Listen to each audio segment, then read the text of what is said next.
Hello everyone, welcome to the channel. I am Urvesh. This is my love R1 and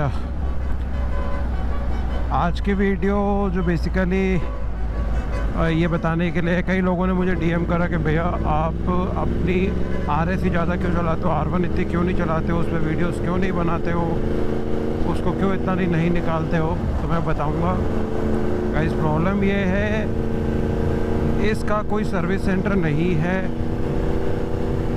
R1 के कोई parts available Yamaha के पास नहीं रहते हैं, ना ही है, ना वो एंटरटेन कर पाते हैं। तो मेरे को जो डर है, क्योंकि सिंस ये 11 साढ़े 11 हज़ार चल गई है, बहुत ज़्यादा रेयर है, तो इसकी चीज़ें नहीं मिलती प्रॉपरली।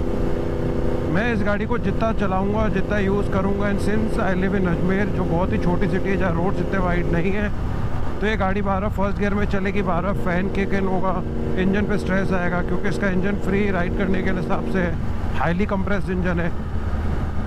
अब वो बिल्कुल फर्स्ट गियर में अटक के चलेगा, झटके खाएगी, इसका रेडिएटर फैन जो है किक करेगा बार बार, तो उससे इसकी लॉन्ग टर्म जो लाइफ है इंजन की, उस पर फ़र्क पड़ेगा बहुत ज़्यादा।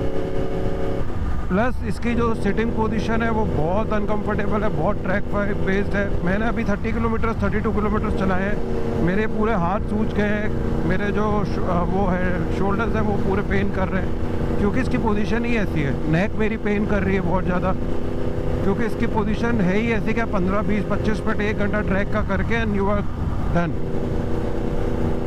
तो उस कारण से मैं इस बाइक को रेगुलर बेसिस पे नहीं निकालता हूँ। जितना इसको चलाऊंगा, यूज़ करूंगा, उतनी अब्यूज़ हो जाएगी। मैं अब्यूज़ नहीं करूंगा, लेकिन ये अब्यूज़ हो जाएगी। अब कई लोग बोलेंगे भैया लेनी क्यों थी। कहीं ऐसा नहीं होता है कि हर चीज़ अपन यूज़ करने के लिए, कई दफ़ा हम चीज़ इसलिए भी लेते हैं because we love that thing. जब ये R1 ली थी, मैंने 1 साल में 5,500 किलोमीटर चलाई थी, जो इस बाइक के हिसाब से काफ़ी थे।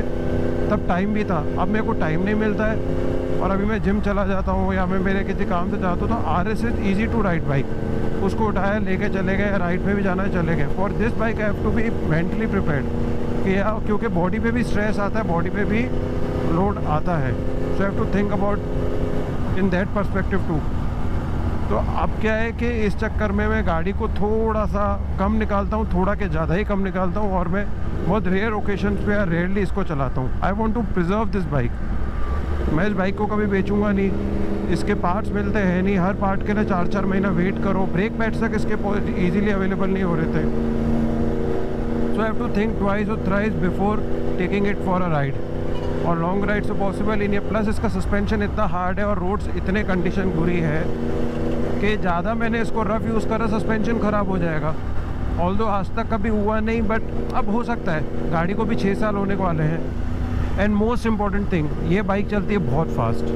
130 इसके लिए वो स्पीड है जो एक 70-75 वाली स्पीड होती है बाकी के लिए। और अब मैं पर्सनली इंडियन रोड्स को बिल्कुल सेफ़ नहीं मानता, और 130 अब आप जानते हो इंडियन रोड्स पे क्या होता है। अभी मैं ऐसे चला रहा हूँ झटके दे के, तो कोई मतलब नहीं, बट सिंस बहुत टाइम तक चलाया नहीं था, तो इस बाइक को मैं लेके आ गया राइड पे आज। Otherwise there is no sense in riding and abusing this bike. तो इसीलिए मैं इसको बहुत संभाल के रखना चाहता हूँ, बहुत प्रिजर्व करके रखना चाहता हूँ, ताकि मैं लॉन्ग रन इसको हमेशा सही से रख सकूँ। ज़्यादा यूज़ करूँगा ख़राब हो जाएगी। इंडियन रोड्स की हालत पता ही है, ना सेफ़ है, और प्लस फिर यहाँ इसके पार्ट्स, इसकी अवेलेबिलिटी इशूज़ बहुत ज़्यादा रहते हैं। That's the reason I am keeping it like this only. और मैं कभी कभार निकालता हूँ, इसीलिए बहुत वीडियोस कम आती है इसकी, और RS की ज़्यादा आती है। RS की फिर भी सर्विस हो जाती है, स्पीड भी लिमिट में है, कंफर्टेबल सस्पेंशन है, राइडिंग पोस्चर कंफर्टेबल है, एंड मोर ओवर वो एक लिमिट्स में चल जाती है इजीली। ये नहीं चल पाती है, तो इस चक्कर में देखना पड़ता है मुझे। So that was the reason मैं R1 के रिलेटेड ज़्यादा वीडियोस नहीं बनाता हूँ। अभी आप देख ही रहे हो क्या हालत है, और हाईवे पे जाऊँगा थोड़ी देर बाद इतनी बॉडी थक जाएगी, इतनी सोरनेस हो जाएगी बॉडी में। ZX 10R S1000 RR फिर भी इतनी ज़्यादा हाईली कमिटेड पोजीशन वाली बाइक्स नहीं है, ये तो बहुत ज़्यादा इसकी पोजीशन कमिटेड है। So that was it, hope you guys got your answer. But still मैं कोशिश करूँगा ताकि इसको चला सकूँ, क्योंकि इसको चलाने का मज़ा अलग ही है। Trust me on this bike has a completely different feeling compare to my RS और मेरी RSC है खैर, और तो कोई ज़्यादा बाइक्स है नहीं. So this was it. See you soon in the next vlog.